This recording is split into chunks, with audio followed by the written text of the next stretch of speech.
Hello everyone, start करते हैं exercise 3E का क्वेश्चन नंबर 10।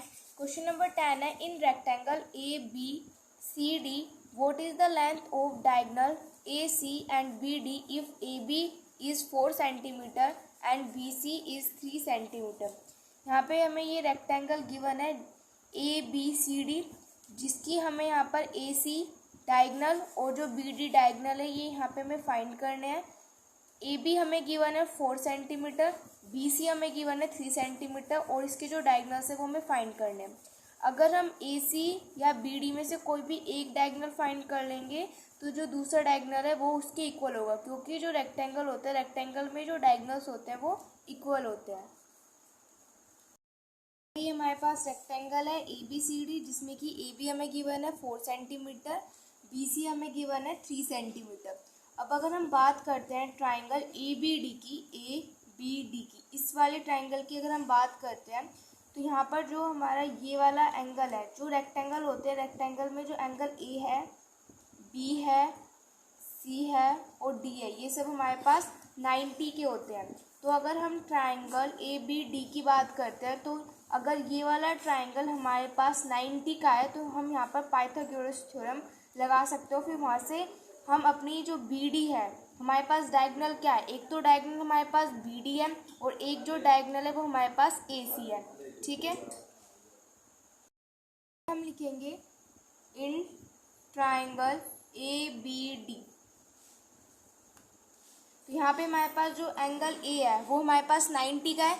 तो अगर हमारे पास कोई भी एक एंगल 90 का होता है तो वहाँ पे हम अपनी पाइथागोरस थ्योरम लगा सकते हैं। तो हम यहाँ पर यूज़ करेंगे पाइथागोरस थ्योरम, जैसे कि हमने जो क्वेश्चन नंबर 10 से जो पहले जो क्वेश्चंस थे उसमें भी हमने पाइथागोरस थ्योरम यूज़ की थी। पाइथागोरस थ्योरम क्या होती है, हाइपोटेनस का स्क्वायर इक्वल्स टू बेस का स्क्वायर प्लस में परपेंडिकुलर का स्क्वायर, ये होता है। तो यहाँ पर अगर हम हाइपोटेनस की बात करते हैं तो हाइपोटेनस ये वाला हमारे पास ट्राइंगल है, तो इसमें जो हमारे पास हाइपोटेनियस होगा वो होगा हमारे पास ए सी। तो यहाँ पे हम ए सी स्क्वायर इक्वल्स टू, और यहाँ पे बेस हो जाएगा ए बी स्क्वायर और प्लस में बी सी स्क्वायर। एंगल हमने ए बी सी लिया हुआ है, तो देखो हाइपोटेनियस क्या होती है, यहाँ पे जो एंगल बी है वो हमारे पास 90 का है, तो 90 से जो सामने वाला होता है वो हमारे पास हाइपोटेनियस होता है। तो 90 से जो सामने वाला है वो हमारी कौन सी साइड है, ए सी है। तो यहाँ पर ए सी का स्क्वायर और उसके बाद फिर ए बी का स्क्वायर और उसके बाद फिर बी सी का स्क्वायर, ये इसके इक्वल हो जाएगा। ए सी क्या है, हमारे पास डायगोनल है जो कि हमें फाइंड करना है, तो यहाँ पे लिख देंगे ए सी का स्क्वायर। अब यहाँ पर ए बी, तो ए बी हमारे पास क्या गिवन है, 4 गिवन है, तो यहाँ पे हो जाएगा ये 4 का स्क्वायर। और फिर बी सी हमारे पास क्या गिवन है, 3 गिवन है, तो यहाँ पे हो जाएगा 3 का स्क्वायर। तो ए सी का स्क्वायर हमें फाइंड करना है, 4 का स्क्वायर करेंगे तो हमारे पास आ जाएगा 16, 3 का स्क्वायर करेंगे तो 9 आ जाएगा और इन दोनों को ऐड कर देंगे तो 25 आ जाएगा। अब यहाँ पर हम इसका स्क्वायर हटाएंगे तो इधर अंडर रूट आ जाएगा, तो अंडर रूट 25 की वैल्यू होती है हमारे पास 5, तो यहाँ पे आ जाएगा हमारे पास 5 सेंटीमीटर। तो ये हो गया। तो यहाँ पे ये ए सी अगर हमारे पास 5 सेंटीमीटर है तो हमारे पास जो बी डी होगा वो भी 5 सेंटीमीटर होगा, क्योंकि जो रेक्टेंगल्स के जो डायगोनल्स होते हैं वो हमारे पास इक्वल होते हैं। सो ये हो गया क्वेश्चन नंबर 10। नंबर 11 है, if in a square S U R F, एक हमारे पास स्क्वायर है उसकी फिगर गिवन नहीं है, तो यहाँ पे बोला है कि एक स्क्वायर है जो कि है S U R F. S U यहाँ पे हमें गिवन है इतना सेंटीमीटर है, यू आर हमें गिवन है 3x माइनस के 5 सेंटीमीटर। हमें यहाँ पे यू एफ की लेंथ जो है उसको फाइंड करना है। तो यहाँ पर हम बिना फिगर बनाए भी इसको कर सकते हैं। वो कैसे, क्योंकि हमें पता है कि जो स्क्वायर होता है उसकी सारी साइड्स इक्वल होती है, तो इसका मतलब है जो हमारे पास एस यू होगा वो किसके इक्वल होगा, यू आर के इक्वल होगा। तो एस यू को हम यू आर के इक्वल रख देंगे और वहाँ से हम अपनी एक्स की वैल्यू फाइंड कर लेंगे। यहाँ पे हमें बताया कि जो सारी साइड्स होती है स्क्वायर की वो इक्वल होती है, तो यहाँ से जो एस यू होगा वो किसके इक्वल होगा, यू आर के इक्वल होगा। और एस यू हमें क्या गिवन है, 2x प्लस में 3 गिवन है और यू आर हमें गिवन है 3x माइनस के 5। तो यहाँ से हम अपनी x की वैल्यू फाइंड कर लेंगे। x की टर्म्स को एक साथ रख लेते हैं और जो विदाउट x है उनको एक साथ रख लेते हैं।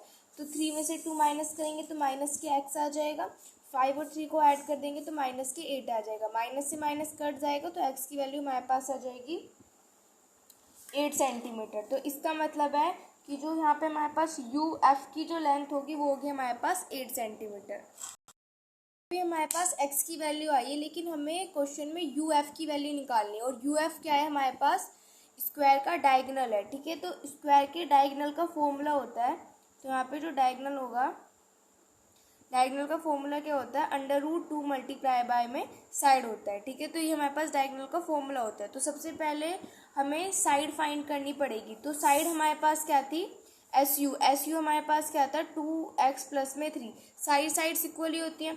तो 2 और x की प्लेस पर हम क्या रख देंगे, जो हमने वैल्यू फाइंड की थी, डेट इज 8, और प्लस में आ जाएगा 3।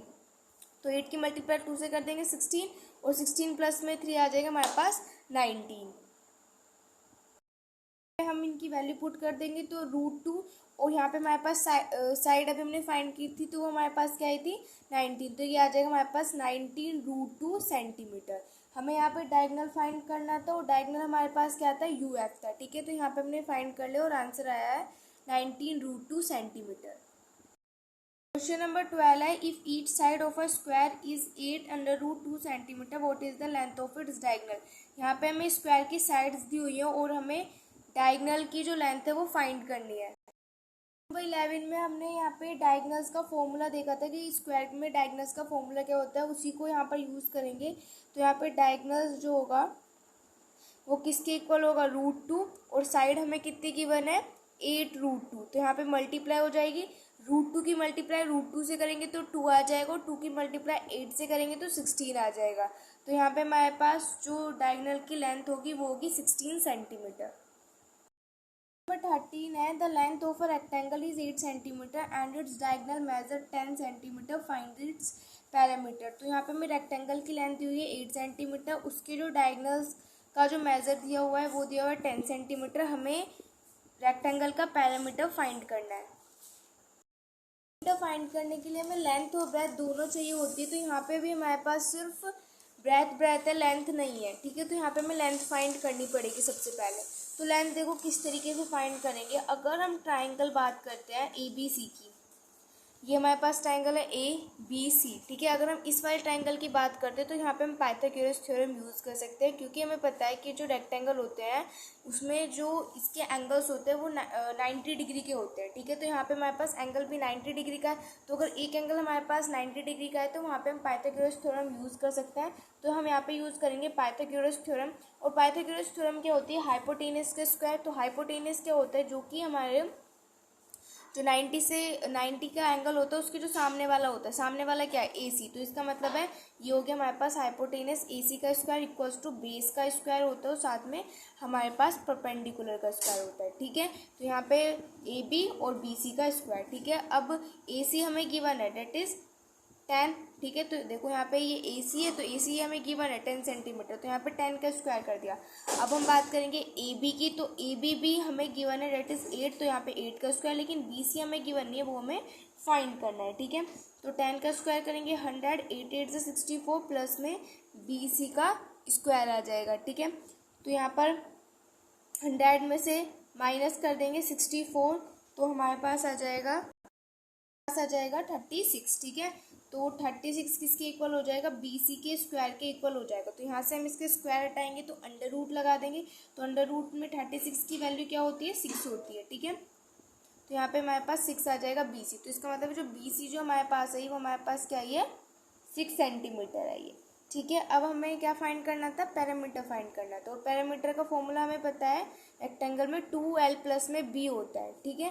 तो यहाँ पे हमें ब्रेथ तो हमें पता थी, लेंथ हमें पता नहीं थी। तो पैरामीटर में लेंथ भी चाहिए होती है ना, तो इसलिए यहाँ पे हमने पहले लेंथ जो थी वो फाइंड की थी। तो यहाँ पे पैरामीटर किसके इक्वल होगा, 2, और लेंथ हमारे पास क्या है, देखो 6 है, और ब्रेथ हमारे पास क्या है, 8 है, ठीक है। तो यहाँ पे 2 और 8 और 6 को ऐड करेंगे तो 14 आ जाएगा। तो पैरामीटर कितना आ जाएगा, 14 की मल्टीप्लाई 2 से कर देंगे तो 28 आ जाएगा। तो ये जाएगा 28 सेंटीमीटर। तो हमें पैरामीटर ही फाइंड करना था। तो ये हो गया क्वेश्चन नंबर 13 का आंसर। नंबर 14 है, the parameter of a square is 48 centimetre, the length of its diagonal is. तो यहाँ पे हमें स्क्वायर का पैरामीटर दिया हुआ है, और डायगोनल जो है वो हमें क्या करना है, फाइंड करना है, ठीक है। देखो पैरामीटर दिया हुआ है, और जो डायगोनल की लेंथ है वो हमें फाइंड करनी है। और यहाँ पे हमें ऑप्शंस दिए हुए हैं, फिर उसमें से बताना है कि कौन सा ऑप्शन यहाँ पर करेक्ट है। क्वेश्चन नंबर 14 में हमें पैरामीटर गिवन है, डेट इज 48 सेंटीमीटर हमें गिवन है। तो हमें क्या चाहिए, हमें साइड निकालनी पड़ेगी, ठीक है। तो साइड निकालने के बाद तभी हम उसके जो डायगोनल्स है उसको फाइंड कर सकेंगे। तो सबसे पहले हमें साइड निकालनी पड़ेगी। तो साइड कैसे निकालेंगे, देखो पैरामीटर कितना दिया हुआ है 48 दिया हुआ है, स्क्वायर में कितनी साइड होती है 4 साइड होती है, तो उसको 4 से डिवाइड कर दो, क्या आ जाएगा 12 सेंटीमीटर। तो इसका मतलब साइड जो है वो क्या है हमारे पास 12 सेंटीमीटर आई है। अब हमें क्या फाइंड करना था, उसमें लेंथ ऑफ डायगोनल फाइंड करनी थी। तो लेंथ ऑफ डायगोनल कैसे फाइंड कर सकते हैं हम, पाइथागोरस थ्योरम का यूज़ करके, क्योंकि हमें पता है कि जो कोई भी हमारे पास स्क्वायर होता है तो उस स्क्वायर के जो एंगल्स होते हैं वो 90 डिग्री के होते हैं। करो कि ये हमारे पास स्क्वायर है, ठीक है। तो इसका ये वाला एंगल, ये वाला एंगल, ये वाला एंगल और ये वाला एंगल, ये सब कितने के होंगे हमारे पास 90 के होंगे, ठीक है। ये चीज़ रेक्टेंगल में होती है और ये चीज़ हमारे पास स्क्वायर में होती है, ठीक है।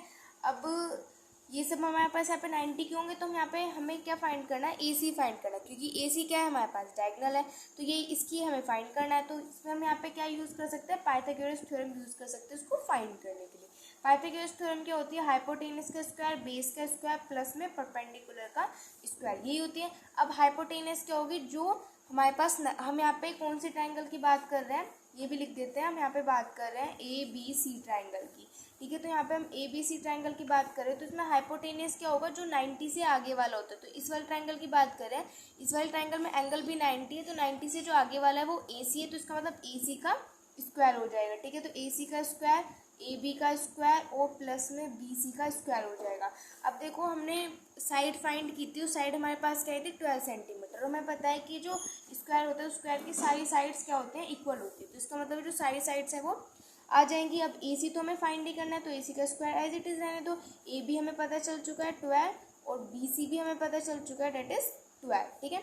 तो AC का स्क्वायर किसके इक्वल होगा, 12 का कर दोगे तो 144 हो जाएगा, यहाँ पे भी हमारे पास 144 हो जाएगा। तो AC का स्क्वायर देखो ये किसके इक्वल आ जाएगा, 4 और 4 8, 4 और 4 8 और 1/2, ठीक है। यहाँ से ये हटेगा तो क्या आ जाएगा, √288 आ जाएगा, ठीक है। अब अंडर रूट में वैल्यू कैसे फाइंड करते हैं ये मैंने आपको ऑलरेडी बता रखा है। अब क्या करेंगे, सबसे पहले इसके फैक्टर करेंगे, 2 × 2, 2 4 8, 2 4 8, फिर से 2 7 14, 2 2 4, फिर 2 3 6, 2 6 12, 2 1 2, 2 8 16, 2 9 18, 3 3 9, 3 1 3, ठीक है। इस तरीके से इसकी फैक्टर करने के बाद पेयर बना लेंगे। तो यहाँ पे पेयर बना 2 का, यहाँ पे बना 2 का और यहाँ पे बना 3 का। एक 2 अभी यहाँ पर जो है वो रह गया है। तो देखो 3 2 जा 6 और 6 2 जा 12, तो कितना है हमारे पास 12 आ गया। और जो हमारे पास रह जाता है उसको हम अंडर रूट में लिख देते हैं। तो क्या आ गया 12 √2 सेंटीमीटर आ गया, ठीक है। तो यहाँ पे क्वेश्चन नंबर 14 में ऑप्शन नंबर डी जो हो जाएगा वो करेक्ट हो जाएगा। सो ये हो गया क्वेश्चन नंबर 14 का आंसर। नंबर 15 है, in the given rectangle ABCD, यहाँ पे हमें ये रेक्टेंगल गिवन है, तो इसमें हमें DBC ये हमें दे रखा है 60 और हमें फाइंड करना है DCA, मतलब ये जो x है इसकी वैल्यू हमें क्या करनी है, फाइंड करनी है। तो ये यहाँ पे हमारे पास रेक्टेंगल है, हमें ये जो x है इसकी वैल्यू यहाँ पे हमें फाइंड करनी है। हमें पता है कि जो हमारे पास एंगल A होगा, एंगल B होगा, एंगल C होगा, एंगल D होगा, ये सब किसके इक्वल होंगे 90 के। तो हम यहाँ पे लिख देते हैं angle A equals to angle B plus में angle C equals to angle D, ये सब किसके इक्वल होंगे 90 के, क्योंकि जो भी हमारे पास रेक्टेंगल में जो एंगल्स होते हैं वो 90 के इक्वल होते हैं। उसके बाद यहाँ पे DCB पे हम बात करते हैं इन ट्राइंगल BOC में। तो यहाँ पे अगर हम BOC ट्राइंगल की बात करते हैं तो यहाँ पर हम एंगल सम प्रॉपर्टी का यूज़ कर सकते हैं। तो एंगल सम प्रॉपर्टी से जो हमारे पास एंगल COB है प्लस में एंगल OCB प्लस में एंगल OBC, ये सब किसके इक्वल होंगे 180 के इक्वल होंगे। और यहाँ पे हमने कौन सी प्रॉपर्टी यूज़ की है, एंगल सम प्रॉपर्टी। तो यहाँ पे लिख देना कि एंगल सम प्रॉपर्टी यहाँ पे हमने यूज़ की है, ठीक है। क्योंकि किसी भी ट्राइंगल में जो एंगल्स होते हैं उनका जो तीनों एंगल्स होते हैं उनका जो सम होता है वो 180 के इक्वल होता है। अब अगर हम बात करते हैं COB की मतलब इसकी, तो ये हमारे पास क्या होगा 90 का होगा, क्योंकि ये 90 पर क्या करता है बाइसेक्ट करता है। तो यहाँ पे COB हमारे पास 90 हो जाएगा।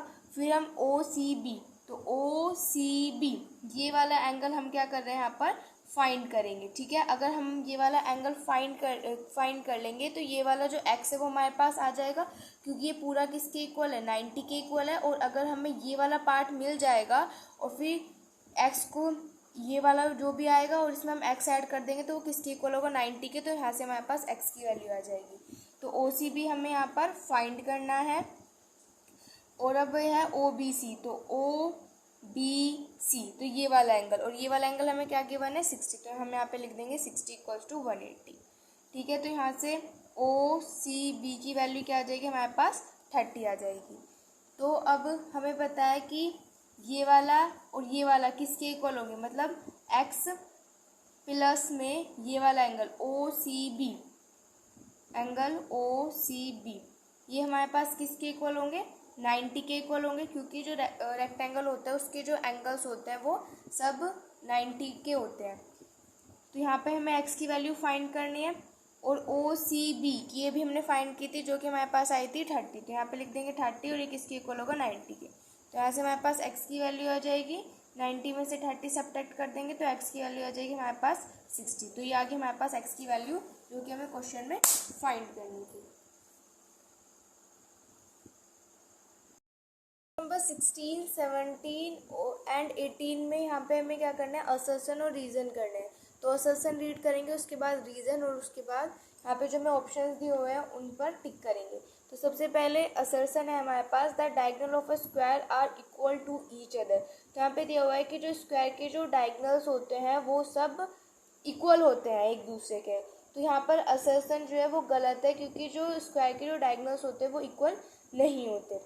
फिर रीज़न है, opposite side of a square are both parallel and equal in length. जो अपोजिट साइड्स होती हैं स्क्वायर में वो पैरेलल होती हैं और इक्वल होती हैं। तो ये वाली स्टेटमेंट जो है वो रीज़न जो है यहाँ पर सही है, लेकिन असर्शन यहाँ पे गलत है। तो यहाँ पे ऑप्शन नंबर डी हो जाएगा, जिसमें दिया हुआ है कि असर्शन तो फॉल्स है लेकिन रीज़न जो है वो ट्रू है। तो यहाँ पे ऑप्शन नंबर डी करेक्ट हो जाएगा। उसके बाद नेक्स्ट है 17, the opposite angle of a parallelogram are equal. जो अपोजिट एंगल्स होते हैं पैरेललोग्राम के वो इक्वल होते हैं। तो ये जो प्रॉपर्टीज़ थी पैरेललोग्राम की उसमें भी गिवन है कि जो पैरेललोग्राम के एंगल्स होते हैं वो इक्वल होते हैं। तो यहाँ पे असर्शन हमारे पास ट्रू हो जाएगा। नेक्स्ट रीज़न है, the opposite sides of a parallelogram are equal. यहाँ पे बोला गया था कि जो अपोजिट एंगल्स होते हैं पैरेललोग्राम के वो इक्वल होते हैं। यहाँ पे बोला गया कि जो अपोजिट साइड्स होती हैं पैरेललोग्राम की वो इक्वल होती है। तो यहाँ पे असर्शन भी सही है और रीज़न भी सही है, और यहाँ पे जो रीज़न है वो असर्शन का करेक्ट एक्सप्लेनेशन है। तो यहाँ पे ऑप्शन नंबर ए जो है वो करेक्ट हो जाएगा। नेक्स्ट 18 है, असर्शन यहाँ पे दिया हुआ है, the diagonal of a square bisect each other at 90 degree. तो जो स्क्वायर के जो डायगोनल्स होते हैं वो 90 डिग्री पर बाइसेक्ट करते हैं। तो ये स्टेटमेंट यहाँ पे हमारे पास करेक्ट है। जब हमने क्वेश्चन किए थे तो उसमें भी हमने ये किया था। उसके बाद हमारे पास रीज़न है, स्क्वायर है 4 साइड। जो स्क्वायर होती है उसकी 4 साइड्स होती है। तो यहाँ पे हमारे पास असर्शन भी सही है और यहाँ पे हमारे पास रीज़न भी सही है। तो असर्शन और रीज़न दोनों सही है, और जो रीज़न है वो यहाँ पर करेक्ट एक्सप्लेनेशन है असर्शन का। तो यहाँ पे ऑप्शन नंबर ए करेक्ट हो जाएगा। तो यहाँ पे जो हमारी एक्सरसाइज 3E है वो होती है कंप्लीट। अब स्टार्ट करेंगे नेक्स्ट एक्सरसाइज नेक्स्ट वीडियो से। If you like my video please like share and subscribe. Thanks for watching.